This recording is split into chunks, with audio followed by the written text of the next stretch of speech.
Mamlaka yake ni mamlaka ya milele ambayo haitapita kamwe, na ufalme wake ni ufalme usioweza kuangamizwa. Ufalme wa Mungu ni ufalme usioweza kuangamizwa. Mtume anasema ufalme wa Mungu ni mkuu zaidi ya ufalme wa Shetani. Piga makofi na vigelegele. Ufalme wa Mungu ni mkuu zaidi ya ufalme wa Shetani. Ufalme wa Mungu ni mkuu zaidi ya ufalme wa Shetani. Manake katika dunia hii kuna pande mbili, kuna upande wa Mungu na kuna upande wa Shetani. Baada ya kuwa namaliza Injili sasa, utajipima na utachagua uone uko upande gani. Je, upo katika upande wa ufalme wa Mungu au upo katika ufalme wa upande wa Shetani? Sababu katika kitabu cha Mwanzo sura ya 3, wakati Adamu na Eva wamedanganywa na Shetani, wakajikuta wametenda dhambi ovu, mambo mabaya yakaanza duniani. Ule ufalme wa Mungu, ile sura yake Mungu ikatoka ndani yao, sura hiyo ya Mungu.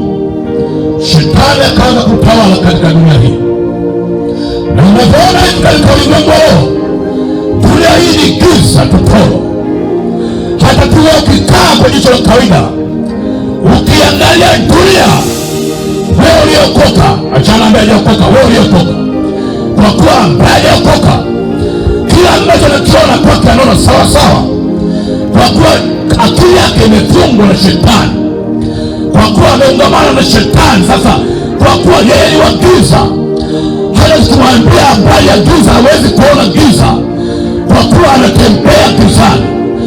Lakini yule aliyeokoka anatembea katika ufalme uliojaa nuru, ufalme ambao tumeusoma kwenye sura 7 ya Danieli. Kwa hiyo leo neno la Mungu limekuja hapa Wafisa Morogoro, ili ya kwamba likutoe katika giza, likulete nuruni. Kwa kuwa baada ya kuwa dhambi imeingia duniani, Adamu na Eva wakatenda dhambi, wanadamu wote sote tukatozaliwa katika hali ya dhambi na uovu. Tuma Daudi anaomba kwa Mungu, anasema mama yangu alichukua mimba katika dhambi, naye alizaliwa katika hali ya dhambi. Hivyo hata kama upo kanisani na abudu, baba yako mama yako umeokoka, lakini haujatubu bado kumtii Yesu kuwa Bwana Mwokozi wa maisha yako, wewe bado upo gizani. Hivyo leo nikupasa utubu, ili ya kwamba uingie katika nuru hii ambayo inaizungumza katika jioni ya leo. Kwa kuwa wewe mzaliwa wa baba yako umeokoka, au mama yako ni mzee wa kanisa, haikupi tiketi ya kuingia mbinguni. Kwa maana Warumi wanasema sote tumetenda dhambi na tumepungukiwa na utukufu. Hivyo leo uweze kutubu, ili ya kwamba Yesu aingie ndani yako.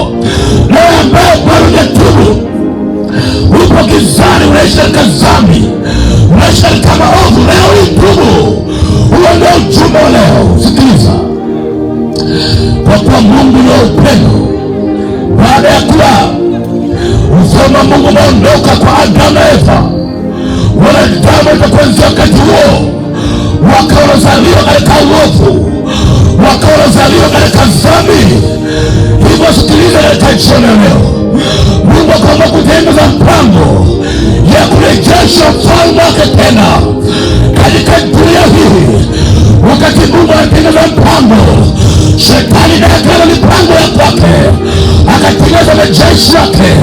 Kukawa na uzao wa Kaini na kukawa na uzao wa Mungu, mwana wa Mungu. Kwa kuwa Kaini alimuua Habili, uovu ukazagaa katika dunia, kila maeneo, kila mahali, kama ilivyo leo.